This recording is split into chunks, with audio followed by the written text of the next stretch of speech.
urunana ngo baharanire demokarasi demokarasi irahenda. turabaye ikaze mu biganiro byacu by'umunsi wa mbere ni tariki ya 4 z'ukwezi kwa 12 umwaka wa 2017 muri kumwe nanjye Serge Ndayizeye wabategura ikiganiro cyacu kuri mugoroba mbafitiye umushyitsi ndi kumwe na Faustine Twagiramungu. Faustine Twagiramungu, ikaze mu kiganiro cya Radio Itahuka. Murakoze cyane kandi ndabasuhuza ngasuhuza n'abatwumva bose n'abandi bumva Radio Itahuka. Urakoze cyane Faustine Twagiramungu, ngushimire kuba wabashe kwigomwa ukaza kuboneka kuri uyu mugoroba kugira ngo uganirize abanyarwanda hirya no hino baduteze amatwi ku isi. Zimwe mu ngingo naguteguriye tugiye kwibandaho, hari izo ngiye kongeramo kuko nazimenye nyuma yaho twemeranyije kuri buze kuri Radio Itahuka. Ingingo ya mbere ngira ngo dutangira n'ingingo iteye ikibazo, imvugo yo kwita abanyarwanda cyangwa batavuga n'ubutegetsi inyangarwanda iragarutse mu Rwanda. Uyu munsi mu nteko ishinga amategeko i Kigali mu Rwanda bakaba batoye itegeko ngo rigomba gukurikirana cyangwa gukumira abantu bakora ibikorwa by'iterabwoba, aho bagereranyije nyine abanyarwanda batavuga rumwe n'ubutegetsi ko ari inyangarwanda. Aya mazina rero kwita abantu inyangarwanda akaba atari mashya, ndumva uri umunyapolitike guhera mu myaka ya 90. Aya magambo urayumvise. Faustine Twagiramungu, turibaza impamvu abanyarwanda batiga amateka iyi leta iriho ikaba yakoresha amazina nk'aya kwita abantu inyangarwanda nkuko twagiye tubyumva mu myaka ya 90, ibyitso, inyangarwanda n'ayandi mazina nk'aya ngaya. Iyo ngingo nagira ngo tuze kuganiraho birambuye. Indi ngingo ngira ngo tuze kuganiraho ni ikibazo cy'urubyiruko rw'abanyarwanda. Urubyiruko rw'abanyarwanda hirya no hino mu bihugu rwahungiyemo, cyane cyane ibihanye imbibi n'u Rwanda, ibyinshi bitwanije bivuga biti amaherezo yacu ni ayahe. Turaza no kurebera hamwe izindi ngero twakwifashisha nk'ibyabaye muri Zimbabwe nk'uko mwabitwandikiye. Faustine Twagiramungu, dutangira ku ngingo ya mbere, iki kibazo cyo kwita abanyarwanda inyangarwanda, inyenzi, abandi, urakibuka cyafashe intera mu gihugu cy'u Rwanda.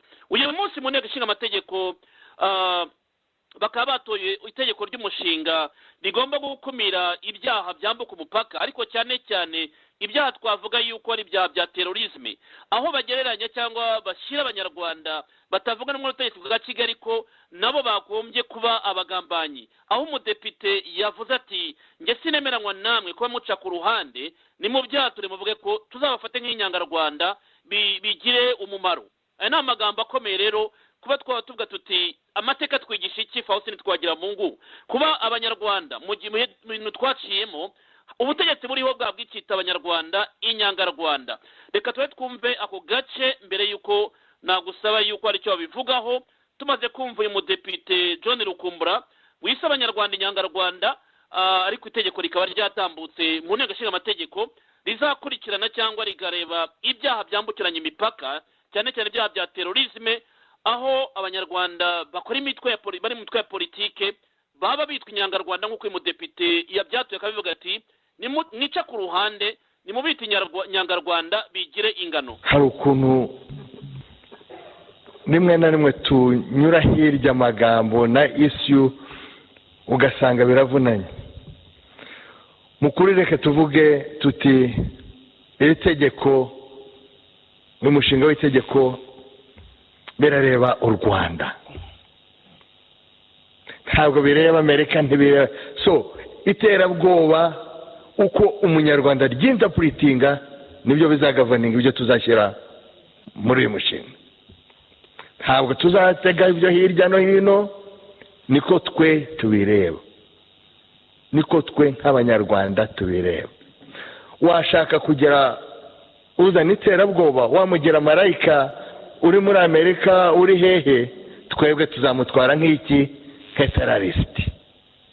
Kimwe n'inyangarwanda uko twabitwara, undi yavuga turiya nanenjo ni marayika, ariko ni twe abanyarwanda uko tubireba. Murakoze. Faustine Twagiramungu, uwo ni Depite John Rukumbura mu nteko ishinga amategeko, ubwo yabwiraga abadepite bagenzi bati mwica ku ruhande, mwishaka kubikirikira, nimwature mwemereye ko ari inyangarwanda. Faustine Twagiramungu, iyi mvugo yabigutangaza yaba abadepite mu nteko ishinga amategeko, cyane cyane uyu nguyu John Rukumbura ubushize wise umuyobozi wa Human Rights Watch imbwa y'interahamwe uyu munsi ati abo bantu ni inyangarwanda n'abateroristi kandi baravuga imitwe ya politike cyangwa batavuga rumwe n'ubutegetsi bari hanze y'u Rwanda. Faustin Twagiramungu, ijambo ni ryanyu. Urakoze cyane kumpa ijambo. Mbere y'uko umbwira ko ari uwo mudepite sinari nzi neza izina rye, natekerezaga ibintu byavuzwe mbere bavuga uriya mugabo witwa Roth, nibagira irindi zina rye. Kenneth Roth. Yeah. Yes, Kenneth Roth. Uwo mugabo rero baramututse ngo mbese babaye nk'abavuga ko ari umuntu w'imbwa, ko nta kindi mbese. Ubwo ariko byakurikiraga ibyo umuminisitiri w'ububanyi n'amahanga nawe yaravuze ko ngo hari utuzungu tumeze nabi, tumeze nk'utubwa mbese tunarwaye mu mutwe, ngo bafite imiti baba barasaguye indera ku bazaza yazaza bakamuhaho, ngira ngo n'uwo nguwo nanone yavugaga. Uyu rero wita ngo John Rukumbura, sinzi niba yumva ikinyarwanda neza. Ariko ni nawe wavuze Faustin Twagiramungu, ni nawe wise Kenneth Roth imbwa y'interahamwe.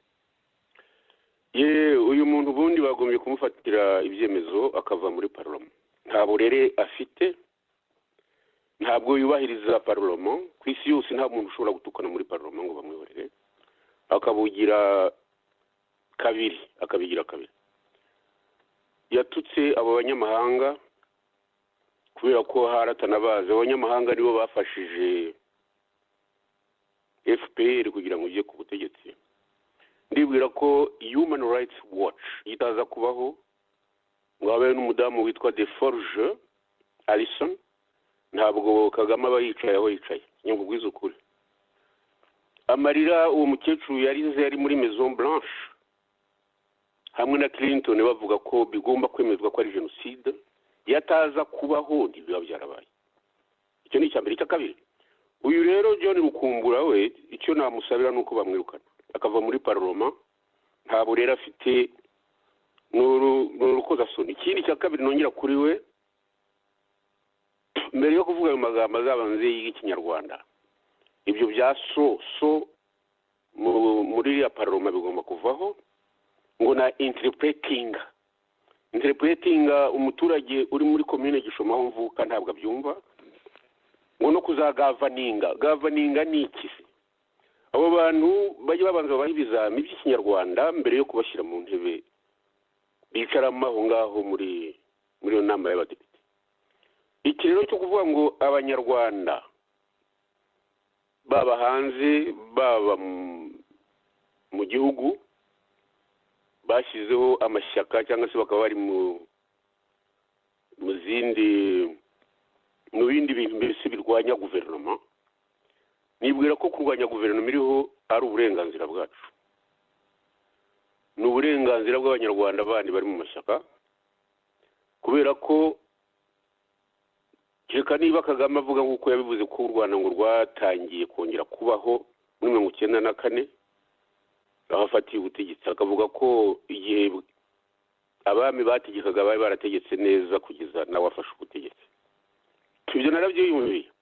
Niba bemeje rero ko bashyizeho ubwami bazabivugire ku mugaragaro, kubera ko kera umwami abashakaga kukwicisha baragendaga bakabwira umwami bati yavuze ko mbese akwanga, mbese kumwe ugona uhiriye tuvuga uti harararara, batese wanga umwami ati harararara n'icyo bati yavuze ko akwanga. Ibi rero nabyo byo kuvuga ngo abantu ngo ni inyangarwanda, navuze ko ikinyarwanda atacyumva. Inyangarwanda byaturutse kuri ibyo z'inyenzi. Twebwe turi abanyarwanda, ntabwo turi inyenzi. Iryo zina ry'inyenzi naryo bazarisobanurira rubanda, ntabwo ryazanywe n'ababitaga inyangarwanda, nibo baryihaye. Ibyo biranditse mu binyamateka, biranditse mu bitabo. Nkaba nibwira ko umusaza Ngurumbe yashaje amaze kubisobanura ko ibyo bintu ari ibyabo. Nkaba rero ngira ngo mvuge mu by'ukuri nsa n'usoza kuri iyi ngingo.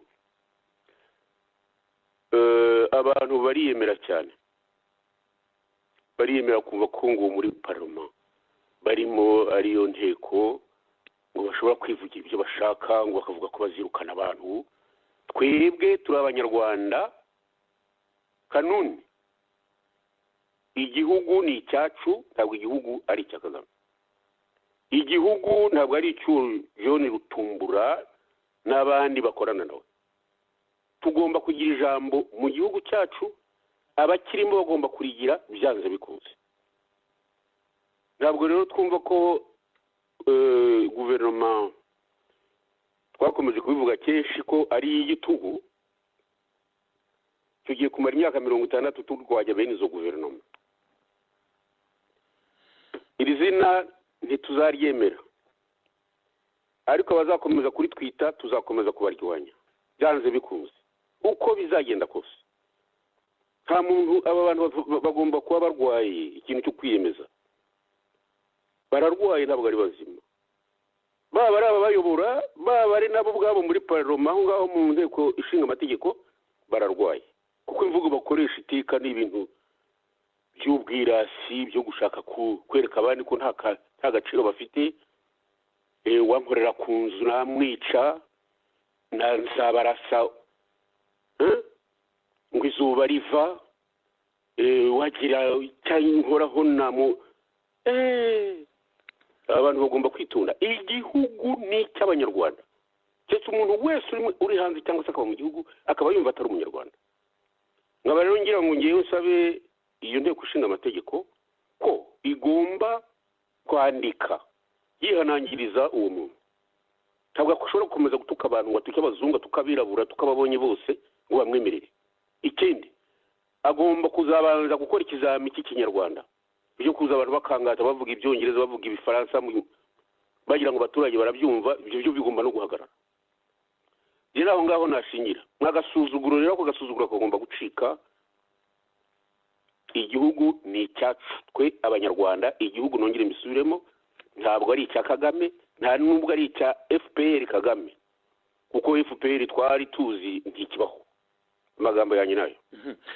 Faustin Twagiramungu, ugize neza uti FPR twatuzi ntabwo ikibaho, ariko turigarukira kuri iyi ngingo kuko ni ingingo ireba cyane cyane abaharanira uburenganzira bwa muntu bari hanze y'u Rwanda, amashyaka ya politike nawe urimo.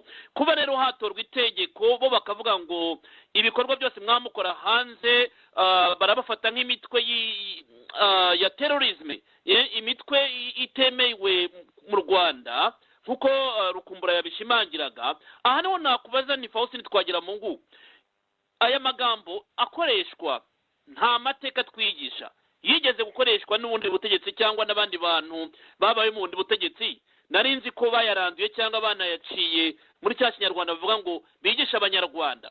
Kuba byaba bigarutse uyu munsi, maze iminsi nsoma mu binyamakuru bya leta y'u Rwanda abantu barekritinga abana mu nkambi z'impunzi, abantu bajyana abantu mu mitwe yitwaje intwaro, abantu, ibyo ni ibyaha kandi biri mu nkiko mu Rwanda magingo aya. Barega mwe mu bayoboke ba FDI inkingi bati abari hanze barashaka gutera u Rwanda. Izi mvugo ntabwo ari ubwa mbere uzumvise. Iyi nteko ni uko yagombye kubyemeza, kuko mukandaza kukumvisha aho bavuga bati iri tegeko ni iryacu nk'abanyarwanda, aho leta igomba kurikoresha mu nyungu z'u Rwanda, ntabwo rireba abanyamahanga. Iki ni ikintu gikomeye cyane nk'abanyapolitike, kumva leta yashyira amategeko agomba kureba abitwa abanyapolitike bari hanze y'u Rwanda, akabaha etikete bifuza, bakaba amazina bifuza. Bwana Faustin Twagiramungu, ntabwo sinzi umenye, ntabisobanuye neza. Ibyo bavuga nyine nawe urabivuga n'impitagihe. Ibi bintu kuko kera byarakoraga, ariko bavugaga inyenzi. Ntabwo rero twebwe turi mu mashyaka turi inyenzi, ngira ngo ibyo byumvikane. Icyo abana bato bagomba kumva ni uko kuva muri 61 kandi na Ngurumbe yarabisobanuye, uretse kugiwe muri 61 nari muri college i Kigali. Iby'inyenzi rero nta wabinyigisha. Iby'inyenzi narabyumvaga, narabikurikiye. Abantu barishwe, bishwa muri parike nationale, abandi bicurwa mu ngo zabo barashwe n'izo nyenzi.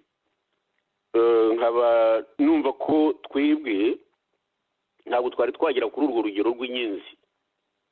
Nta nubwo twitwa inyenzi, nta nubwo dushobora kwitwa inyangarwanda, kuko inyenzi ni inyangarwanda barivaniye kuri iryo jambo inyenzi. iyo Racine ngira ngo niyo bakurikije we arabivuga bivanye he kuvuga ngo kugira ngo yita abantu ngo bari mu mashyaka n'abarwanya guverinoma ngo bari ngo ni Nyangarwanda sinumva aho babivana. Icya kabiri Faustin bivuga iki ushatse gusobanura ko ngo inyenzi n'Inyangarwanda ayo magambo afitanye isano wadusobanura nka tutabizi?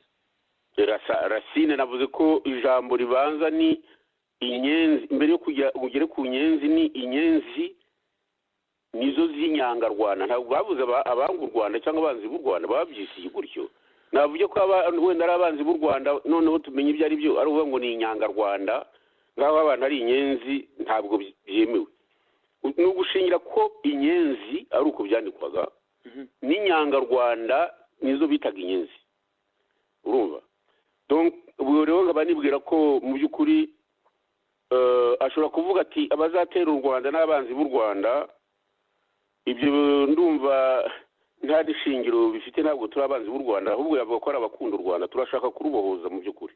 Harya bo babitaga ngo iki iyo bateraga baturuka i Bugande babitaga Inyangarwanda nabo niba barabitaga Inyangarwanda bizabahame ariko ngiyewe siko nabyumvaga. Numvaga ko abantu bafite umugambi wo kugira ngo ibintu bihinduke mu Rwanda. Natwe ni wo mugambi rero twumva dufite ari abari mu Rwanda ari n'abari hanze. Ibyo byo kuvuga ko ngo intambara umuntu yayitangirira ku bitutsi ntabwo ari ko gutsinda. N'uwashaka yazabyemera ko babita Inyangarwanda niba nabo bariswe Inyangarwanda hanyuma bagafata igihugu ubwo natwe ubu numva ariyo bizaba byerekeza. Nkaba rero nibwira ko ahubwo icyo gutukana nicyo ntemera. Ibi rero kandi wa mugani ngo hari umugani baca shaka kuwusubiramo cyangwa we na sinanawusobanura neza. Harya ushinzwe amategeko mu Rwanda n'indi ubu ngubu numvise ko hariho minisitiri ngo ushinzwe iby'amategeko na constitution. Uwo muntu rero we ngira ngo abo ngabo barukumbura bavuga n'abandi yabitaga ingegera zitwaje intwaro zigafata u Rwanda. Yitwa iki haryo ngubu?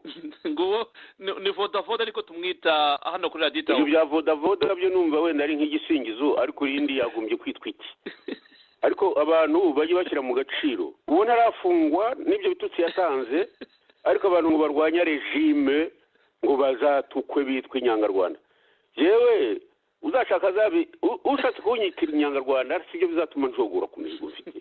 Igihugu nge ngubwiza ukuri ni cy'Abanyarwanda. Uwumva ko igihugu cyashobora kufica umuntu umwe n'abitwa ba John Rukumbura batumva n'Ikinyarwanda ntabwo tuzabyemera. Ntabwo abantu tuzatuzemera ngo ntibishoboka. Ibyo byaba biruta kure dogere yaho ubuhake bwari buri. Nkaba rero mubwire niba mushobora kumuzamugeraho ko ibyo bintu yabyirinde. Icyo ni kimwe. Icyakabiri ko nongera kuri iki cyo Rukumbura bagomba kumwirukana muri parlement. Nta parlement yo gutukana kuriya utuka abantu biyubashye. Twebwe turi mu mashyaka twakoze mu buyobozi bw'igihugu twumva politiki icyo bivuga dushaka kuba mu Rwanda rufite amahoro rutwemerera nuko dukora muri demokarasi tugatora abategetsi twishakiye atari biriya by'ikingufu no kugenda abantu babunza ibinyoma. Ntabwo rero twumva ko umuntu azavuga ngo ni mubabwire ngo baturwanye ngo bazabite ngo Inyangarwanda ngo noneho uzafata amacumu tubatere. Nta komanteri zindi numva natanga. Urakoze cyane Faustin. Mararezama nuko ujyana aya mategeko mu nteko n'uwo mugabo nyine witaga bariya abantu ko ari agatsiko k'amabandi kafashe intwaro ku ngufu niwe ubuzanye amategeko mu nteko aje kuyapresenta muri parlement y'u Rwanda. Reka twumve Depite Mporanyi wagarutse cyane asa nkaho atemeranywa n'aba ngaba avuga ati tuzi neza ko hari abantu bari muri iyo mitwe cyane cyane atanga urugero ishyaka rya Nelson Mandela ANC muri Afurika y'Epfo ko nyuma yaho ryaje kugira kozi nubwo barifataga kuri nk'umutwe witwaje intwaro cyangwa nk'umutwe w'abahungabanya uburenganzira bwa muntu nyuma yaho kozi yabo yaje kumvikana. Reka twumve ikibazo cye ni nk'aho kivugira amashyaka ari hanze y'u Rwanda ko batagombye kuyafata muri ako gatebo. Reka twumve ikibazo yabajije n'igisubizo dukomeze duha ijambo Faustin Twagiramungu. Ikibazo mfite kiri muri rusange nawe yagikomojeho byumvikana. Iri terabwoba hari iterabwoba risesuye abantu baba barigize ibihazi banafite n'imitwe yabo bakanabyemera ko bari umutwe w'iterabwoba. Ariko nanone hari za opposition z'ibihugu kugira ngo bamwe muri les chefs d'etat barabuje nk'uburenganzira bw'abantu bakiyopoza kubera ko hari igitagenda bigaragara bagashaka kulistinga iyo opposition ngaho ari umututera ubwo. Ndatanga urugero, niba twibuka neza mu mateka muri za 1986 na 7 ndibuka ko ANC yari ku ise y'imitwe y'iterabwoba bibaho, koze yabo yaje kumvikana ryari, yaje kumvikana amahanga amaze gusakuza babona ati abantu bari guharanira ukuri. Icyo gihe batangiye gutwika abana bo muri Soweto bagira ibiki, n'abantu batangiye kumva ati uko cya kibazo ANC haranira kiri fonde. Nashaka kugira ngo mbazinya kwa minisitiri nguko yavuze ati iki ni icyerezo kiri ku isi hose, nibyo birumvikana. Yanakivuze ati le chef d'etat nta definition dufite y'iterabwoba bigaragara, buri gihugu kishyiraho amategeko nyine gikurikije uko kiri menase nuko kibishaka. Nagize impungenge ubwo yabaye kora ku ibihugu byose, nibyo koko nta muntu utarwanya iterabwoba, kuko turi kubona icyo bari gukora hirya no hino kwangiza inzira karengane, ariko ko nta definition ihari.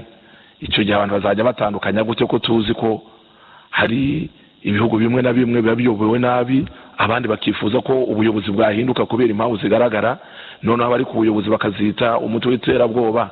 Icyo gihe abantu bazajya babitandukanya gute abafite cause valable n'iterabwoba risanzwe? As long as nta definition iri common yumvikanywe mu rwego rwa UN ngo bavuge ngo tubereye kuri ibimenyetso turemeza ko bariya koko batangiye kwitwara nk'umutwe ugaragara watera ubwoba. Numvaga ari concern general, ariko nguko abantu turi kuri tora dushyiraho itegeko ryo kurwanya iterabwoba bikaba ari na kure iri ku isi hose, abantu bagombye kumva politiki imeze cyangwa ibitekerezo abantu bazatanga ku rwego mpuzamahanga kugira ngo abantu bajye bashyiraho izo traité, bamenye gutandukanya umutwe w'abiyahuzi n'abashobora kuba ari opoze barwanira impinduka zigaragara, kugira ngo batazabuzwa uburenganzira bwabo bavuga ko bakabashyiraho iyo definition igihe ntayari yagaragara ku rwego mpuzamahanga. Baditahuka ijwi ry'Abanyarwanda, uyu ni Depite Mporanyi kandi abivuze neza. Twe bopoza agatsiko ka Kigali, ntabwo turi imitwe y'iterabwoba nk'uko iri tegeko baritoye bakaritambutsa kimwe n'abarukumbura nyine nk'uko Faustin Twagiramungu yabivugaga. Mporanyi ikibazo cye kiranumvikana, yavuze ati two gukora ibintu generali, hari abantu bahaguruka kuko ubutegetsi buba buriho bwanze kurekura. Nibyo biboneka mu Rwanda. Kagame yagundira ubutegetsi, akaboko kagundira ubutegetsi kavaho ryari ari uko bagaciye. Mporanyi arabizi ati nko kwita abo bantu inyangarwanda, arabizi kandi azi neza yuko amaherezo ubutegetsi buzahirima. Reka twumve rero ibyo uyu mugabo yamushubije. Faustin yavugaga ati witaga abantu agatsiko k'amabandi, yamuha igisubizo ati ni mu nyungu za leta. Igisubizo rwose yagitanze. Reka African National Congress ya Mandela, yes, igihe cyarageze koze yayirumvikana, ariko nkuko nababwiye yuko iterabwoba ugendeye ku kintu cya definition, iri tegeko rifate nk'itegeko ry'u Rwanda, cyo ni icyambere, ni itegeko ryacu, ariko twebwe twashyizeho dukurikije ibyo dukeneye nk'abanyarwanda. Igihugu kidefinisa iterabwoba cyangwa kidesida ngo aba ni umutwe w'iterabwoba gikurikije inyungu zacyo zijyanye n'umutekano wacyo, inyungu ziri securitaire kuri politike ke juridique. Ikibazo wambaje ni ikibazo cya politike, ntasubiza mu buryo bw'amategeko, ni nayo mpamvu n'igisubizo kiri kuri politike ke juridique. Raditahuka Faustin Twagiramungu, ikibazo cya Depite Mporanyi wacyumvise n'ikibazo cy'uyu mu ministre uracyumvise. Ashimangiye ko ikibazo ari politike, igihugu aricyo kidefinisa umwanzi kigashyiraho amategeko yo kwita abanzi cyangwa guhimba amazina bakwita abantu. Ati ikibazo ni politiki, ntabwo rya tegeko rero barimo gutora hariya kuko ryakwitwa itegeko ry'imitwe yitwaje intwaro, twariha agaciro kuko twibwiriye ko ikibazo ari politike, igihugu kidefinisa impamvu gishyira iryo tegeko nabo gishaka kurikubitisha. Faustin Twagiramungu bisobanuye neza, yavuze ko bireba politiki bitareba n'amategeko. Sinumva ahubwo icyo yaje gukora aho ngaho muri iyo nteko, numva bahaguruka bose bavuga ibintu by'ibyongereza bitampaye agaciro, bakabeshya ngo baje guhagarira rubanda itumva icyongereza ntiyumve n'igifaransa. Ndamutse mbivuze wenda nkabivugira hano byaterwa n'aho ntuye, ariko abanyarwanda bikubita agashyi. Ibyo bya general, bya cause, bya ndeyande babibari mu kirimi cy'ikinyarwanda kugira ngo abaturage bari hanze bajye bumva icyo bashaka gusobanura. niba batabahagarariye bazavemo. Ngarutse rero kuri ibyo ngibyo by'uwo nguwo nagira inama n'uwamushyizeho, yagombye gusobanura n'icyatumye amushyiraho ubwo buhanga yamubonyeho bwo kwita abantu ingegera ngo bitwaje intwaro bagafata igihugu bwacya bakaba ariwe babwira ngo nashyireho amategeko. Ni ibintu byo gusuzugura rubanda, nako sinabona uko mbivuga. None se ko avuze ko ibyo bintu ngo bireba ngo ni ibintu umuntu yavuga ko ari nk'ibintu by'imvange, ngo birareba abanyarwanda, birareba igihugu cyacu, birareba iki, ngo ariko ngo ni politiki, ngo bisobanuye ku buryo bwa politiki, ngo simbisobanuye ku buryo ngo bw'amategeko. None arashaka iki aho ngaho imbere y'abo bantu? Twebwe nongere mbisubiremo, umunyarwanda uwo ari we wese wumva afite uburyo bw'uko yahindura ibintu mu Rwanda, abanyarwanda kimwe bakagira ubumwe kuko ntabwo bafite ubu ngubu, icya kabiri bakagendera kuri demokarasi, icya gatatu bakagira umutekano, abo bantu ndumva bazaba bari mu kuri. Abakora ibitandukanye n'ibyo rero sinzi abariho. Ntabwo abantu barwana kugira ngo barwanire gusa ibyo gufata ubutegetsi, haba hari impamvu. Nta nubwo abanyarwanda barwana kugira ngo batsembe rubanda nk'uko abo bamwe bicaye aho ngaho baje bafite umujinya no gushaka gusubira ku ntebe ahari z'abasekuruza babo, bakaza bica n'impinja n'iki, byarangiza bakagambana n'abazungu, icyaha kikaba icy'abantu bamwe, icyabo kikegekwa ahandi. Ntabwo ibyo ngibyo ari byo dushaka. Igihugu ni icyacu. N'uwo nguwo uvuga ngo araje gutanga ngo amasomo y'amategeko ngo ashaka gushyiraho yo kurwanya abantu bari muri politiki hanze, aranjwa. Ntabwo tuzabyemera, ntabwo tuzaceceka. Yewe kabone niyo nkanjye wenda naba ntariho, abatoya bazakomeza kugeza igihe ibyo abandi basokuruza bacu cyangwa se bakuru bacu barwaniye kugira ngo bigenge kandi bagire umubano w'abanyarwanda mu gihugu cyabo bazabigeraho. Ntabwo rero ayo mategeko kwandika inyuguti no kuzikurikiza ntazo tuzakurikiza. Babyumve batyo. Tuzakurikiza amategeko tuzakurikiza amategeko ashyizweho mu Rwanda, natwe mu Rwanda turimo. Ariko kuvuga ngo barashyiraho imyugariro, ngo za senyenge z'amategeko, ngo ntawe uzazisimbuka, inkuta zimeze nka za zindi bari barubatse mu Budage babucamo kabiri, ntabwo tuzabyemera. Kandi nabo ayari ariho ntako Habyarimana atagize ngo bumvikane, ntibabyemeye kubera ko bari bafite ibindi. Natwe natubwire ko, ndavuga perezida, navuye ko ashaka ko twumvikana, tuze twumvikane nawe. Ntabwo twebwe tuzarwana kuko ntazi ibindi dushaka uretse kuza mu gihugu cyacu akaba ariho dukorera politiki. Nkaba rero ngira ngo rwose kuri iyo ngingo ntidukomeze kuyigundira cyane, kuko musozo nashyiraho navuga ko agasuzuguro k'abantu bari muri parlement ndetse n'uwo minisitiri wazanye ibyo ngibyo aho ngaho yibwira ko ngo wenda ariho bashebuja bakumva ko akaze mu kurwanya abarwanya ubutegetsi buriho, ntabwo azabishobora kuko bamwe bari mu bihugu bigendera ku mategeko, abandi bafite ubushake butazatuma babikora, aba gatatu bari mu gihugu hagati. Ngaba rero nibwira ko ahubwo ibyo bashaka gukora bo ni iterabwoba, ariko ntabwo bari hanze bari by'iterabwoba. Ese bariya bo muri apartheid n'iki batakoze kugira ngo barwanye abo ngabo ba Mandela ko bageze aho se bagatsinda? Batangiye igihe ki? Batangiye muri za 61 ngira ngo, ariko byatangiye gutungana rero muri za 90. Ntabwo rero abantu bagomba kwihiba ngo bazanye amategeko babafunze ngo bafunze muri FDI ngo byarangiye, abandi bagiye babashumurira imbwa barapfa, izo za Soweto bapfa heza no mu yindi mijyi ngira ngo za Johannesburg n'ahandi. Ntabwo rero n'abandi nabo bazacika intege ngo nuko ngo haje umuntu uza gushyiraho amategeko ngo no kwita abantu ngo ni inyangarwanda. Reka ndekera aho ngaho n'umuntu akomeza kubivugaho cyane. Niba mfite ibindi bibazo, mufite ibibazo byerekeranye n'icyo kibazo mwambwira. Faustin, ubishubije neza ko nyine ni kiriya kibazo cy'abantu bafungwa mu Rwanda baregwa gukorana imitwe y'iterabwoba. Hari Victoire Ingabire yarezwe nawe gukorana imitwe y'iterabwoba, hari imanza magingo ya baregamo abantu bo muri FDU, hari umuryango wa Rwigara Sinapoli. Ibyo byose bavuga gukorana n'imitwe y'iterabwoba. Aya mategeko bashyiraho ni amategeko arimo kwidodera ku giti cyabo kugira ngo wenda abafashe gukumira cyangwa gutera ubwoba bamwe mu banyapolitiki. Nakunze ko wavuze uti ntabwo aya mategeko azadukanga, ni kimwe no kubaka inkuta nyine uti inkuta zo mu Budage zaraguye, kandi ndumva yuko kuba washyiraho amategeko bitatera ubwoba umunyapolitiki ushaka impinduka wakubaka amategeko washyiraho senyenge. Ntabwo bivuze yuko ibyo uharanira u Rwanda cyangwa ibyo abanyarwanda bifuza biba byakemutse. Faustin Twagiramungu, ku mfungwa za politike ziregwa icyo cyaha, hari icyo wumva wabivugaho, cyane cyane nk'amadosiye imanza zigihari magingo baregwa ko bakora imitwe y'iterabwoba? kubaregwa ibyo ngo by'iterabwoba wavuze Madame Ingabire.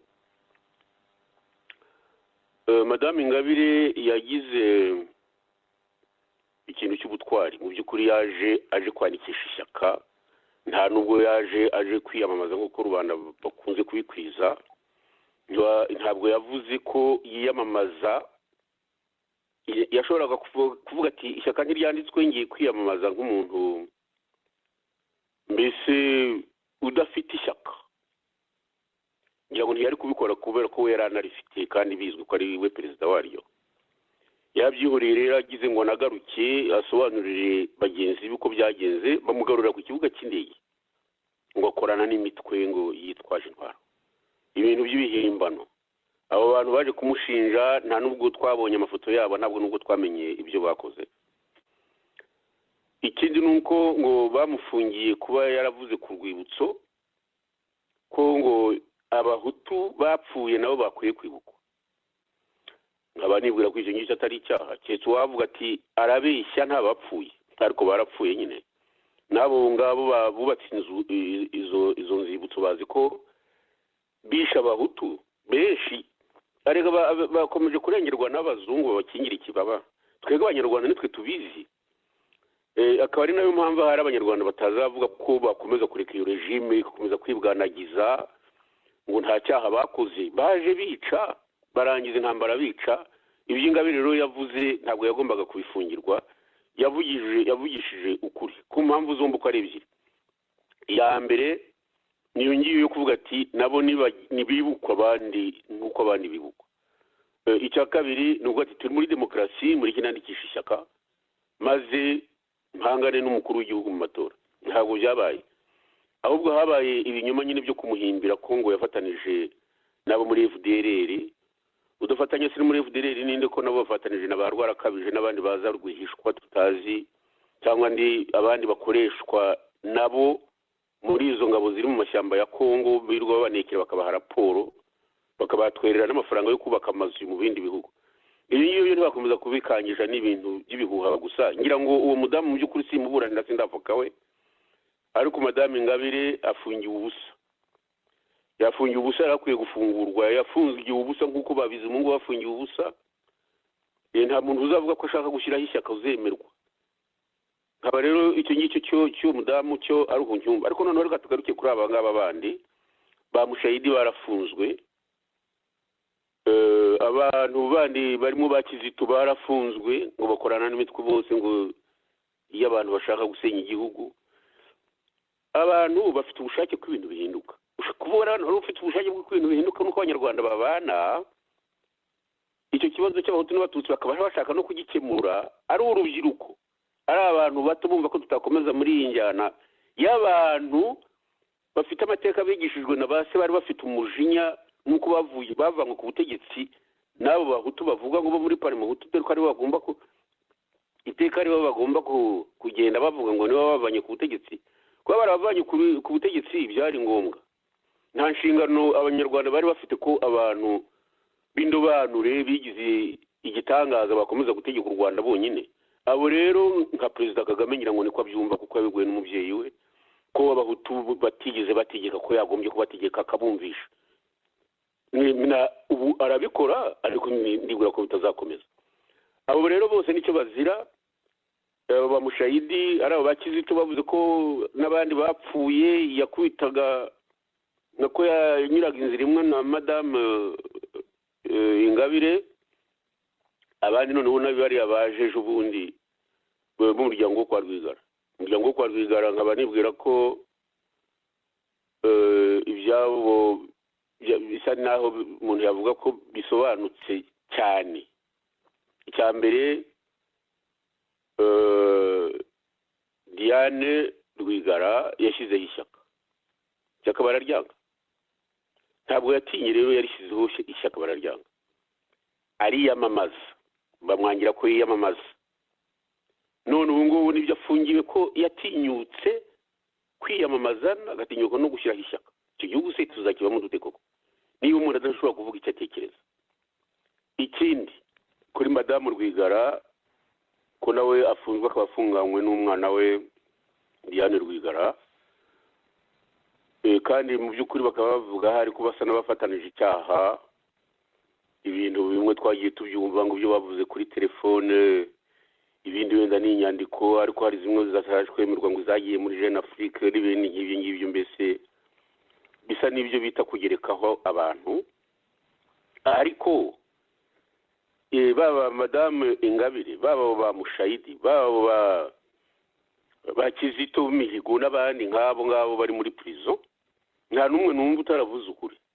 Kuvuga rero bitagenda neza mu gihugu numva atari ukugoma, ahubwo bagombye kubabaza uburyo bo bumva babikora, byaba ari ngombwa bakabashyira mu myanya kuko bakareba ko babikora.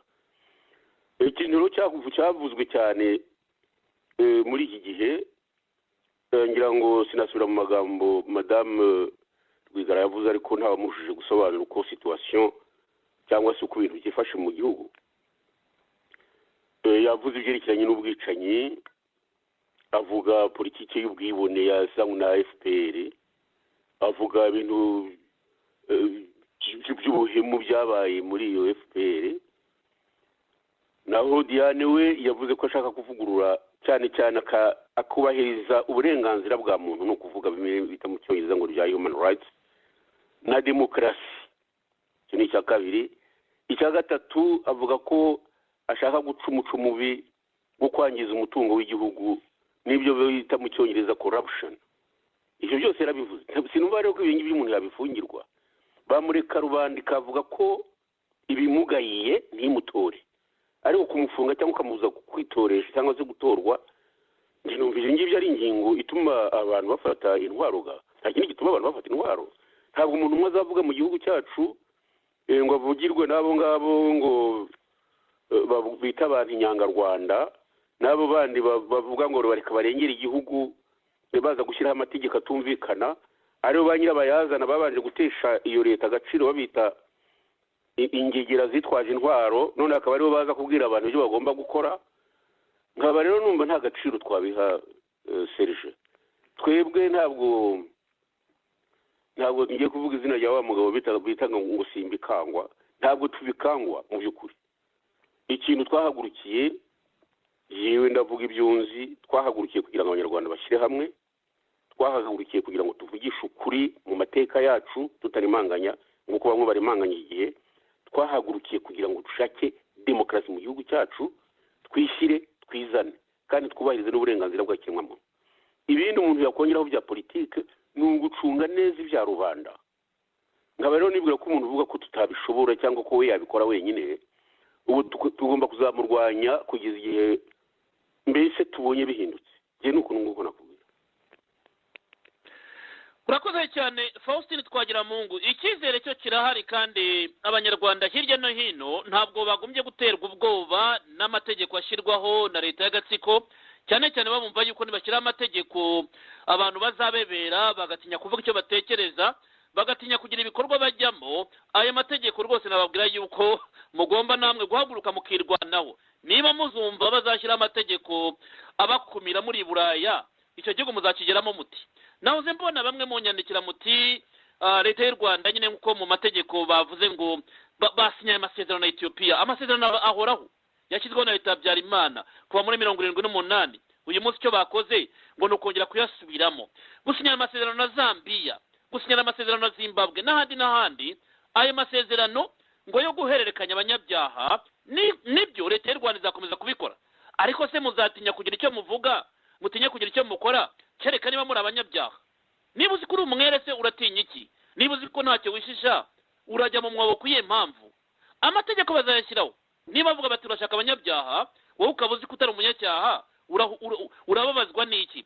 Faustin, ndagira ngo wenda iyi ngingo tuyirangirize kuri iki kibazo nyine cy'amategeko yo gukumira ibyaha nk'uko bavuga ngo guhererekanya abanyabyaha abari mu bihugu bitandukanye. Iyi ni inkuru nabwo mwabona mu binyamakuru bya Kigali, abenshi mwanyandikiyeho mumbwira muti Bwana Ndayizeye ibi bihatse iki, aya mategeko arimo gutorwa afitiye ndakamaro? Ariko Faustin, uri umunyapolitiki, iyo leta ishyize ingufu mu mategeko cyane cyane ahantu hahungiye abantu, ibigamije iki wenda kugira ngo umara agatima cyangwa uhumurize bamwe mu banyarwanda bandika bati aya mategeko nayo kudukora mu nkokora, nayo kudukumira kugira ngo tutavuga ibitekerezo byacu? Faustin Twagiramungu. Ntabwo ngewe nemeranya n'abatekereza batyo, kuko ibyo bihugu byo ngira ngo bizashyira mu gaciro. Ntabwo umuntu yaba ari impunzi akaba avuga ko afite association ivuga ibya politike afatanije n'abandi ko basaba leta y'u Rwanda kugira ngo batahe bubake u Rwanda, baje mu bintu byo kuba bakwigisha uko na politiki hari ikorwa bakayigorora, ngo baramwohereje ngo ni inyangarwanda. Zambia ntizabikora, Mozambique ntizabikora, Uburundi ntabwo buzabikora, cyangwa ngira ngo igihugu bategeka hari ni Kongo niyo yashobora kubikora. Ariko ibindi ngewe reka nkoresha ijambo wenda ritabashimisha, navuga gusa ko ari ukwanjwa. Ikindi cya kabiri umuntu yakongeraho, sinibaza impamvu igihe bo bateraga cyangwa se bashaka gutera u Rwanda rutagiye gusinya amasezerano ku isi yose ngo rubakumire. Bikaba byerekana hari ko bafite ubwoba. Nta kintu ngewe nakongeraho. Niba bafite ubwoba nibubahame. Twebwe turi mu kuri, umuntu ushaka gutaha mu gihugu cye akaba yarakumiriwe agomba kuzakoresha izindi nzira. Jewe nta mbaraga wenda mvuga ko mfite zo kuba narwana kuri uyu mwanya mvugaho, ariko reka ntange urugero rw'ibyambayeho. Nashatse gutaha muri 2013 kugira ngo njye mu Rwanda naka passport, no kubisubiramo kenshi kuko nabivuze kenshi. Passport kubera ko mfite carte consulaire nawe na ambassade yemeza ko ndi umunyarwanda, ntari n'impunzi, ndewe mfite residence hano. Passport barayinyimye, n'amafaranga natanze aracyari kuri ambassade kandi imyaka ishize ari 4. Icya kabiri, nabahaye passport yanjye y'imbirigi, niba mutamaye iyo ngiyo nimunshiriremo visa, baranga. Ubwo mbese ko ari je wivuga, abandi niba ari uko ngoko bakumira kujya mu gihugu cyabo babona ko bazataha bate? Kuyerekeranye n'impunzi za kera rero reka ngiye mbivuge ko mbizi. Hari arete yatanzwe muri 1963 ishyizweho n'umukono na Perezida Kayibanda, bayita arete presidentielle. Bivuga ko abanyarwanda bose bari hanze bataha bakumvikana n'abandi mu gihugu. Abantu banze gutaha nyango iyo arete yo mu kwezi kwa 3 cyangwa 5, ahubwo batera igihugu ku itariki ya 23 z'ukwezi kwa 12 1963. Ari ubwo izo nyenzi zageze Kanzenze ni kuri kilometero 12 mu navuye i Kigali. Ni ukuvuga ko hari hasigaye igitungo na Kigali bayifate. Ni ukuvuga ko muri 1963 kuri iyo tariki hari hashize umwaka umwe n'amezi 5 ngira ngo independence ibonetse. Urumva hari hakiri kare, byatumye abantu bagira ubwoba kuko cyane cyane ngaho mu bufundu umuntu narigeze kubivuga nibo bagize ingorane zikomeye cyane. Biza no gutuma hajya umuzungu witwa Viyoma abonye abantu bari bishwe bakajugunywa mu mugezi witwa sinzi uko witwa ari kujugunya muri Nyabarongo, wijugunya muri Nyabarongo mugezi. Bariho bavuga ko habaye genocide mu Rwanda muri 1963. Iyo genocide rero ntiyaje kwemerwa, ariko iyo ngubu yaremejwe kugira ngo murabizi, hemezwa ko ari genocide y'abatutsi. Abahutu bo ntibavugwa, bishwe na FPR ari nabishwe n'interahamwe. Ubwo twashyizeho agasaraba turabyihorera muri iki gihe, ariko ntabwo tuzabiceceka. Nkaba rero nibwira ko kuri icyo kibazo cyawe numva solution izaboneka ari uko u Rwanda rwashaka uburyo bwo kumvikana n'abandi, no kuvuga ko gutera ubwoba ngo bazabita inyangarwanda atari cyo kizarangiza icyo kibazo. Sinzi niba ngishubije neza, ariko wongeye kumbwira icyo wumva nasubiza nagisubiza. Faustin, igisubizo kirumvikana wanagishubije neza. ngewe wenda ku byo nabonye abantu benshi biri bandikaho ku mbuga nkoranyambaga cyane cyane kuri aya mategeko hagati y'u Rwanda na Ethiopia, hagati y'u Rwanda na Zambia n'ibindi bihugu u Rwanda rukomeje kugenda rusinyana amasezerano ngo guhererekanya abanyabyaha, ni ukubwira abantu ko daboro icyaha ni iki daboro. Icyaha leta y'u Rwanda ikideterminite. Icyaha nk'uko bavuga bati abakora politiki hanze y'u Rwanda ni imitwe ya terorisme, ni imitwe ihungabanya uburenganzira bw'abanyarwanda, nk'uko barimo bavuga bati badufate nk'inyangarwanda.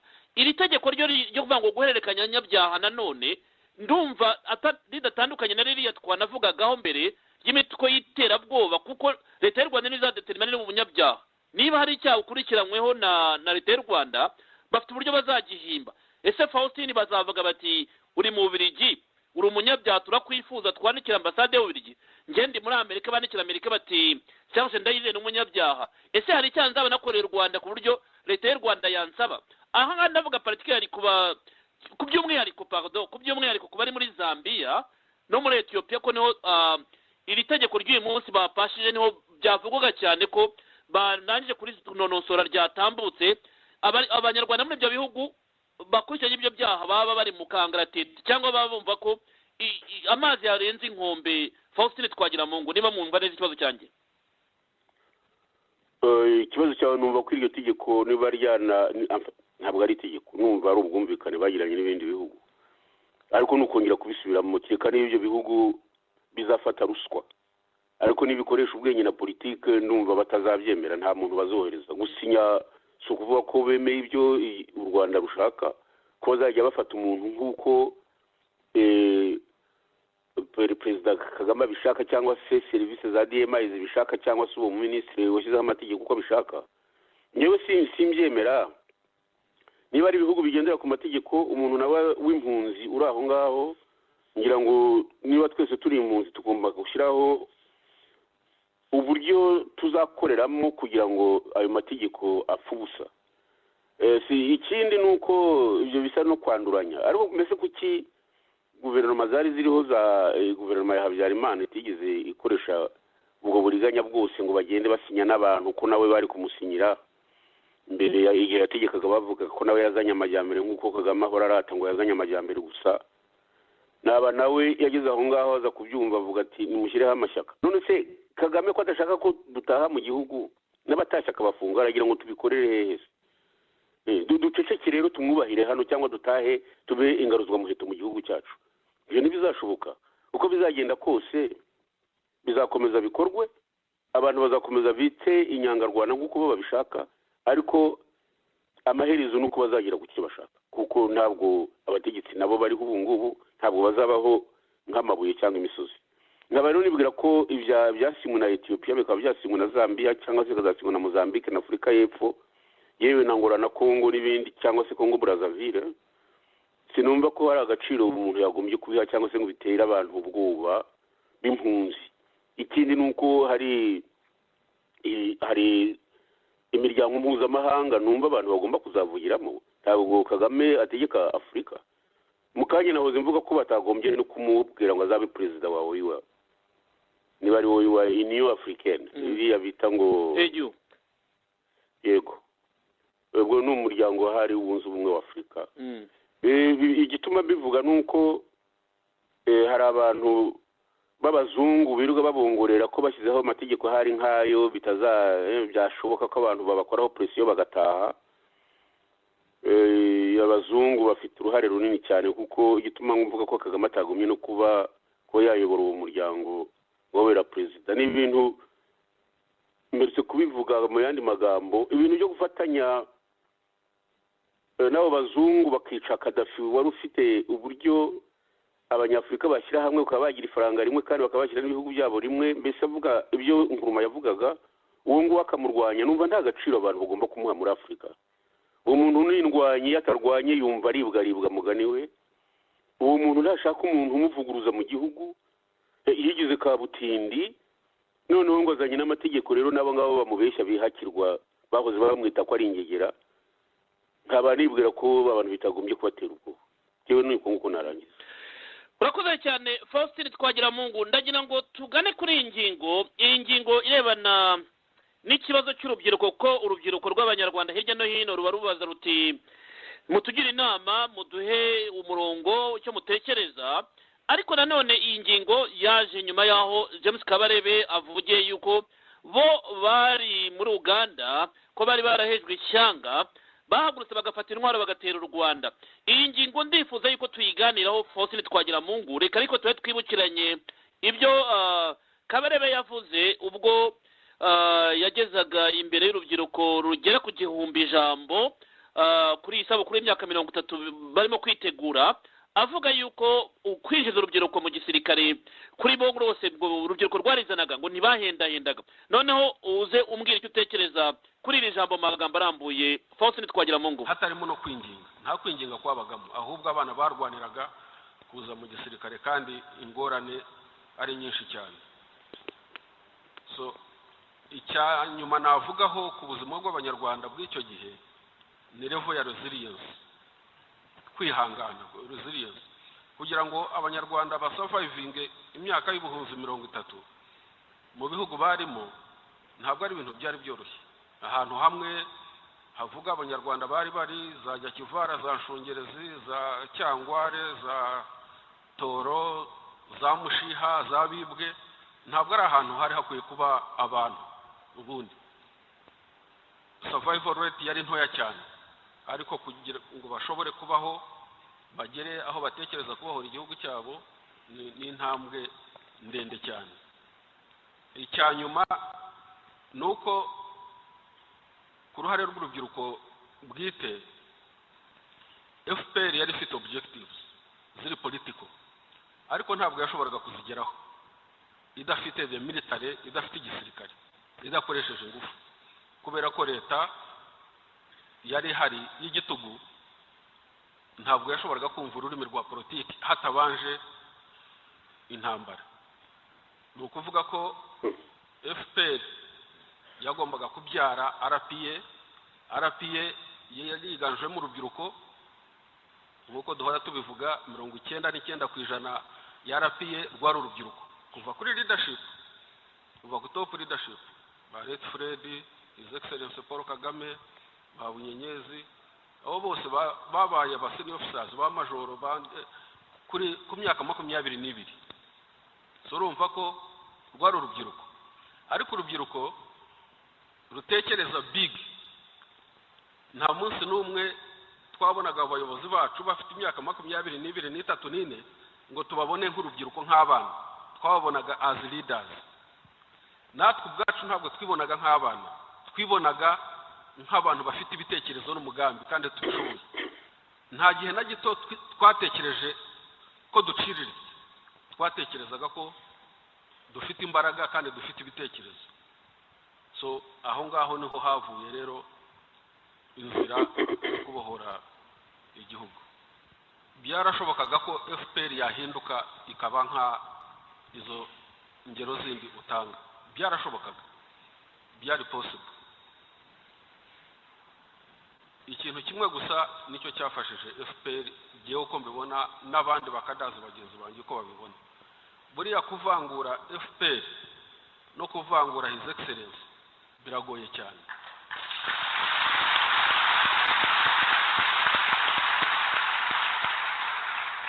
Gutandukanya struggle ugatandukanya His Excellency na struggle na success yayo ni ibintu bigoye cyane. So muri makege kubwanjye the sole role y'umuntu umwe yagize uruhari hafi 100% muri consistency y'iyi struggle yacu. Hagati ibiganiro byacu mutumirwa ni Faustin Twagiramungu. Bwana Faustin Twagiramungu, urubyiruko Kabarebe bari uti urubyiruko, natwe tuturubyiruko, nawe uturubyiruko. Urubyiruko niyo mahere, nicyo gisubizo cy'u Rwanda rw'ejo hazaza. Ariko nanone urubyiruko ruravuga ruti ni muduhe umurongo, ni mutugire inama, se tuzakomeza kuba abashomeri, tuzakomeza guhunga igihugu cyacu, tuzakomeza kuvuga tuti ninde muntu uzadukuriraho ubutegetsi bubi. Ndagira ngo nkubaze kino kibazo ku rubyiruko. Umaze kumva ibyo Kabarebe yavugaga imbere y'urubyiruko rw'abanyarwanda basaba bakaba hafi 1000, akaba ari abashomeri akaba afite imibereho mibi akababwira ngo nirwo rubyiruko batezeho amakiriro ko his excellence yo kuzajya kuruhagurutsa bibaye ngombwa. Uru rubyiruko urugira nama ki Faustin Twagiramungu? urakoze cyane kunsubiza ijambo, ariko mbere y'uko mvuga iby'urubyiruko nagira ngo tubanze tunyure mu mateka gato. hari aho avuga ngo iyo badafata intwaro ngo ntabwo ngo ibintu byabo ngo ntibyari gushoboka, ngo kuko mbese uwo bita umunyagitugu Habyarimana ngo ntabwo yumvaga language y'ibyo bashaka. icyo gihe rero ngo bagombaga kumurwanya n'imbunda bakamuzibura amatwi. ikintu rero ubu ngubu cyateye intambara nibyo tumaze kuvuga, abantu bavuga ko ngo basinye hirya no hino ngo bakusana bakora presiyo ngo abantu batahe babatera ubwoba. ikibazo cy'impunzi kiracyakomeye mu Rwanda. FPR iri ku butegetsi iki gihe, ndavuga FPR ya Kagame, simvuga imwe twari tuzi. ntabwo ikibazo icyo bashaka gukemura cy'impunzi kirekana bavuga ari impunzi z'agatsiko kaje gaturutse Uganda gusa, ariko nticyarangiye, ahubwo cyarakomeye cyane, cyarakomeye pe. uburyo kizarangira ntabwo kizarangizwa n'amanyanga nk'ari yakorwa. impunzi kugira ngo zive mu Rwanda, ndagira ngo abana bato bajye babyumva, ariko bitwa urwo rubyiruko bazajye bamenya n'impamvu ituma barwana. kurwana nta kindi abantu barwaniye ubutegetsi. unyihanganire mbisubiremo. kuva mu mwaka w'igihumbi kimwe 1948 Loni ubwayo rero yakoze raporo, bazajye kuyisoma iyo raporo irahari. njye nayisomye muri Canada muri 1974 ngira ngo muri Université McGill, niho nari nagiye muri bibliothèque kureba. hari raporo yari ihari yanditswe ivuga ko abahutu bari mu Rwanda, abo bita abahutu bari mu Rwanda, ari abantu bagomba emancipation. niko byari byanditse. ikindi cya kabiri ni uko bavuga ko ibyo bintu bigomba kwihutishwa na guverinoma y'Ababiligi, bakareba mbese uburyo byarangira. nibwo rero hateye bya bindi byo kuvuga ngo bagomba ngo kugabana iby'ubuhake n'ibindi nk'ibyo ngibyo, bavuga ngo guca ubuhake. ubuhake gusa ndagira ngo mwumvishe ko abantu batagomba kujya bitiranya ubuhake n'ubuja. abantu bahagirwaga inka, nta mututsi wigeze ajya gukumanga ku rugi rw'undi mututsi cyangwa se umuhutu amubwira ati yewe ndashaka kuza nkaguha inka nkaguhaga. uwashakaga inka yaragendaga agahakwa nyine. bitandukanye rero n'iby'ubuja by'abahekaga abatware bakabavomera, bakabasiriza inkwi, bakabahingira imirima, rimwe na rimwe ndetse bagahamagara abantu bo kubakubita ngo uzanyitirize umuhutu nikubitire sha. ibintu nk'ibyo, ibyo bintu byahozeho, ibi bintu byari ubuja. nabyo muri iyi raporo barabivuga ko ibyo bintu bigomba gucika. akaba ari nayo mpamvu abazi ubwenge ariho bashingiye bavuga ko bashyizeho ishyaka ryo kugira ngo abahutu babe emancipe, ari byo bise mouvement du parti pour l'émancipation des Hutus. ibintu rero byabaye 59 nagira ngo mbisobanurire abato. 59 bayivuga, nabonye hari umugabo umwe wagiye kuri televiziyo, sinzi iyo ari ambasaderi, nabonaga abwira umujournaliste w'umudamu ufite bene ya misatsi mihemba bita ngo ni blonde, amubwira ko muri 59 ngo batutsi bapfuye ari 250. arega ndagira ngo ibintu by'akababaro ntibigacuruzwe. 250 by'abatutsi bapfuye muri 59 ntibibaho, kuko n'uwo mubare sinzi niba bari banawugezeho. kubera iki? kuko mu mwaka w'igihumbi kimwe 1991 umuprofeseri muri Université ya Pennsylvania yarabyanditse yerekana ko mu Rwanda hari abantu abatutsi 591. PNUD yakoze raporo 1992 yandika ko abatutsi ari 662. aho ibyo miliyoni yaje kuvaho niho ntazi ngo bakagame bazabisobanura. icyo nshaka kuvuga rero ni ik'impunzi yewe. muri 1959 habaye ikintu bita revolte, ntabwo ari revolution, kuko revolution ivuga ko za institution zihindutse. nta institution zahindutse rero muri 1959. habayeho intambara ishojwe n'ingabo z'umwami. izo ngabo zari ziyobowe n'umugabo witwa Mbanda akaba yari umutwara hari ngira ngo ni muri Nyaruguru niba nibuka neza. aba bantu ntabwo bashaka ko amashyaka ajyaho, baratangira bica abitwa ba Secyugu, abitwa ba Sindibona, abitwa bakanyuruka bene wabo wa Ntuza wa Gitera. Bukiye nyuma yaho baza no gushaka kwica Mbonyumutwa, umugabo ngo wamukubise urushyi, numvise ko yatashye mu Rwanda, rero yanabisobanuye.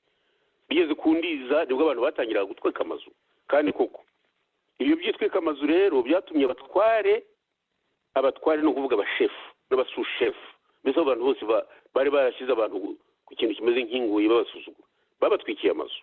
Abo bantu kandi koko barahunze. Ariko umenye ko iyo bavuga 59 ibyo bintu byatangiye byo gutwika amazu nyuma y'itariki ya mbere y'ukwezi kwa 11, umwaka ugira amezi 12, ni ukuvuga ko mu mezi abiri iyo revolution mu by'ukuri nk'uko bayikuririza cyane itabayeho. Icyabayeho ni revolt, abantu barahunze, ariko hahunze abategetsi baherekejwe n'abagaragu babo. Icyo nongeyeho cya kabiri, iki kintu kigomba kujya cyumvikana. Nta munyarwanda wirukanye umwami Kigeli mu Rwanda. Umwami Kigeli ngira ngo ababirigi banze ko agaruka kubera ko yagiye nta visa afite ajya kure mu bintu byo kujya kuri independence muri Congo ku itariki ya 30 z'ukwezi kwa gatandatu. Kuva icyo gihe kwa gatandatu umwaka w'igihumbi kimwe magana cyenda mirongo itandatu niyo independence yatanzwe muri Congo. Kuva icyo gihe ntabwo umwami yongeye kugaruka, yagarutse ku itariki ya 23 muri 1961 barongera bamusubizayo. Mu kuvuga ikiro ko kuva muri 60 mu by'ukuri nyakwigendera umwami Kigeli ntabwo yigeze agaruka mu Rwanda. Yaje ejo bundi bamuzana baje kumushyingura. Alors 61 ku itariki 28 z'ukwezi kwa mbere habayeho impinduka, ni nayo revolution rwose nibwo yari ibaye. Bavuga ko ubwami babuvanyeho. Ubwo bwami rero ntabwo bwavanyweho na pare mu butungu ko batangiye bajya babiteka biyenza kuba Kayibanda arabicanyi, ko aribo batumye ibintu bidogera. Iyo nama yakorewe Gitarama abaraderi bari bayirimo, gusa bo bavuze ko bashaka monarchie constitutionnelle, ntibumvikanye n'abandi. Andi mashyaka yari ahari yaratatu ngira ngo hari Aprosoma yitwa PADEC, umugabo witwa Rugira Masasu, hakaba n'iyitwa Rede twari ifitwe n'umutwa ntibagiwe izina rye cyangwa nibagiwe izina rye. Ibyo ari byo byose iyi tariki imaze gutangazwa abantu bakavuga ko bashyizeho repubulika, kandi kuko ababirigi bagasa n'ababyemera, abantu bahunze ari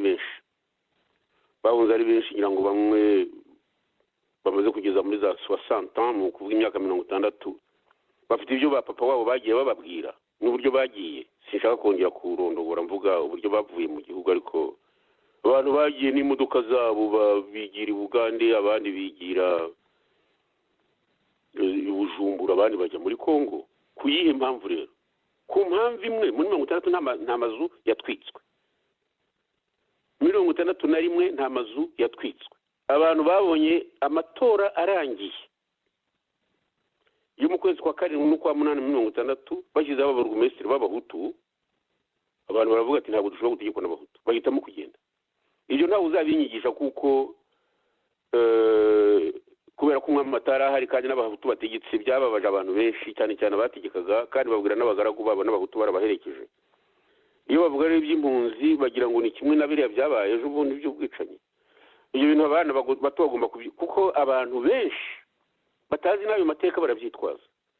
Sinzi niba Barutarimara bari babisaziyemo niba ariko bavuga ko abantu muri 61 61 batwikiwe amazu. Abantu baragiye bagenda bashoreye inka zabo bavuga ko badashaka gutegekwa nabo bahutu. Ariko nta mujye mu byumva, ntabwo umuntu yakubwira ko ngo bene wabo bategetse imyaka ngo 100 sinzi n'ingahe cyangwa magana, bajya kubona mwene Sebitebo araje ati ndagira ngo unyitabe, yegera nawe akamwita Bakarame. Ibyo abantu barabyanze, bahisemo guhunga. Aho babereye rero impunzi kuva icyo gihe nibwo batangiye gucura umugambi wo kongera kugaruka bakagarukana n'umwami, aribwo bashyizeho ingabo bise Inyenzi. Icyo kintu kizumvikana amateka azamenyekane gutyo. Niba rero abantu barakoze uwo mugambi wo kugira ngo bahunguke barwanye, bikaza kunanirana, bakaza kuwukomeza, ugakomezwa n'abana babo bawukomeje ejo bundi mu mwaka w'igihumbi kimwe 18 $988 bamaze gushyiraho FPR. Niho ngira ngo numvikanishe nako ikibazo cy'urubyiruko ko giteye ntangiriye ku byaba ku mateka yabaye n'amateka ari ubu ngubu. Ibyo Kabarebe rero avuga asa n'ubavugisha amagambo amwe ntumva ngo kubohora. Ubabwiye ko iki gihugu cyari kiboshye ninde ubabwiye ko u Rwanda rwari ruboshye kuva rubona independence ku itariki ya mbere z'ukwezi kwa karindwi kugeza maginga ya ninde warabwiye ko igihugu cyari kiboshye ngo twarabohoye. Ariko biratangaje, twarabohoye so kuvuga ko abantu bahunze bakandikirwa ngo ntibagaruke bakaba barahise kuzakoresha intwaro kuva mu 60 kugeza ejo bundi ngo baje kubohoza ngo igihugu. Noneho ngo muri abo ngo Bakabarebe ngo bakibohozaga ngo byari ngombwa ngo kubera ko hariho umunyagitugu utumva ngo political language niko bavuga. Habyarimana yarabyumvaga kubera ko bateye ku itariki ya mbere z'ukwezi kwa 10 muri 90. Ariko Habyarimana ku itariki ya 5 z'ukwezi kwa 7 muri 90 nawe yari yemeje ko hazajyaho amashyaka akazana demokarasi. Sinzi niba yarabitewe nuko wenda inkotanyi zari zamutumyeho ko azatera cyangwa se abandi babimubwiye. Icyo uzi nuko inama yabereye Labore ku itariki ya 30 z'ukwezi kwa 6 bari basabye abanyafurika bari baje muri iyo nama, ni ukuvuga iyo bita France Afrique, ibihugu bya Afurika n'Ubufaransa. Bari bayisabye ko bashyiraho demokarasi, bati niba mutayishyizeho ntabwo tuzongera kubaha imfashanyo. Habyarimana rero yabanje kubyanga ariko aza kuba n'uwa mbere mu kubyemera. Twebwe mu Rwanda twumvise ko kuba yarabyemeye ari ibintu byiza, ko nicyo kibazo cy'inkotanyi kigomba kurangira. Uti impamvu ni iyi, nuko hari harabayeho za negociation kugira ngo inkotanyi nako abo bahunze batahe na HCR biri mu Uganda 89 buke bakabivuyanga bakabyanga ngo ntibabishaka nabo bafite umugambi wo gutera. Ibyo kubohoza rero byo bivuga ngo babohoje je ntibambohoje n'abandi banyarwanda umenye batarabohoje. Hari abo bisha ahubwo si no kubohoza gusa bajya babyongeraho. Noneho bati twebwe twari abana 99% kandi abana baje babishaka. Ibyo nabyo harimo ibinyoma. Abana bamwe abantu bagiye babatanze ari i Burundi no mu Rwanda abantu barabatanze. Ndasingiye kuvuga nabimenye ejo bundi ko ari umuntu waguze minibisi yo kujya basehe bajyana i Burundi bakanyurayo bakazahinguka iyo ngiyo za Uganda. Ariko icyo nzi nuko hari abantu bamwe banze gutanga abana babo batabatanga, ahubwo umwana yagira ngo agiye ku ishuri ugasanga umwana bamwiciye mu mayira bakora za pression, waba usigaranye undi noneho baza kumushaka ukamutanga igitaraganya. Ntabwo rero bagiye ku bushake bwabo, bamwe bagiye mu by'ukuri ari uko bafite ubwoba ko bazabatsinda mu buhungiro mu bihugu barimo. Ikindi nakongeraho kuri icyo ngicyo nuko ko amashyaka twakoranaga hari mu ishyaka PR, ni ukuvuga Parti Liberal, hakaba mu ishyaka PSD, ni ukuvuga Parti Social Democrate, n'irya CMDR. Icyo nzi nuko iryo shyaka rya PSD ryohereje abana 157. Ntumbaze igihe baboroherereje kuko amakuru naje kuyamenya nyuma. Ariko umwana watanze témoignage mu mwaka w'1986 ayiha Sendashonga, ko Sendashonga babimbwiye, nuko umwana yamubwiye ati uko twagiye turi 157 bishe 151 barabishe basiga 6. Umwe muri abo 6 niwe waje gutanga témoignage babicira ko ari abahutu, ko batabazi, ko mbese ibintu nk'ibyo. Ibyo bintu Bakabarebe bakoze ni ugira ngo ni ibintu bizima. Bagize ibyo kubeshya ngo barabohoje, uje kubohoza igihugu yagomba kurwana n'abasirikare. Ariko banyuze yabyumba bagenda bica abaturage. Ikimenyetso niba ari abaturage baje bakajya muri Nyacyonga bageze hafi miliyoni bahunga abantu bashaka kubica. Ibyo rero bakajya babikanyisha ngo babohoje bagize Imana bafashwa na Museveni, nibatagira Museveni ntabwo baba bari hari. Ibyo rero byo kukangata ngo nabana ngo baje ngo nabo barabahoza ngo ikingo batagira umukuru wabo Rwigema amaze gupfa ngo ntacyo bari kugeraho, menya cyo cyatumye hari Rwigema apfa kugira ngo ngo yitangaza bikore. ibi byose ni ukujya simvuga ngo mujye mubyima amatwi, mujye mubyumva, ahubwo mubikorere ubusesenguzi, mumenye icyo aba bantu bashakaga.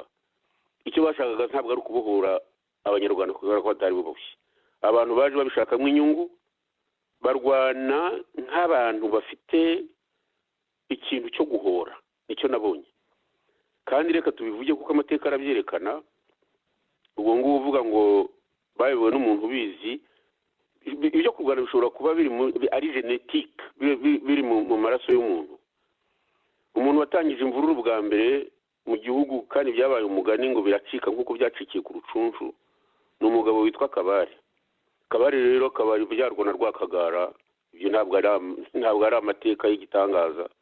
Rwakagara rero uwo nguwo akaba yarabyaye witwa Kigenza abyara ba sekuru ba Kagame, singiye kurirwa mbisubiramo.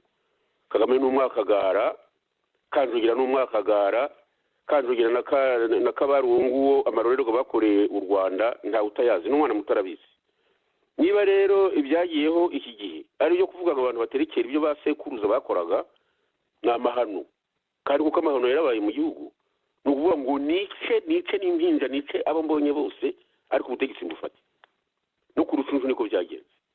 Nkaba rero nibwira ko ibingibi ibyo byabaka barebe bacurika abana ngo hari ngo bategetse ngo ari abana bato ngo barabwirijwe. Muri Kongo bamutumyeyo, nibyo koko igihugu yagifashe atese yarwanaga nande, uretse kugenda yica abantu, yica abo ngabo b'abahutu bari mu mashyamba no kwica abanyekongo. Mapping report yerekana ko abo bantu bishe hafi 6,000,000. Ibintu bajya bavuga bamenya ko hari ibyanditse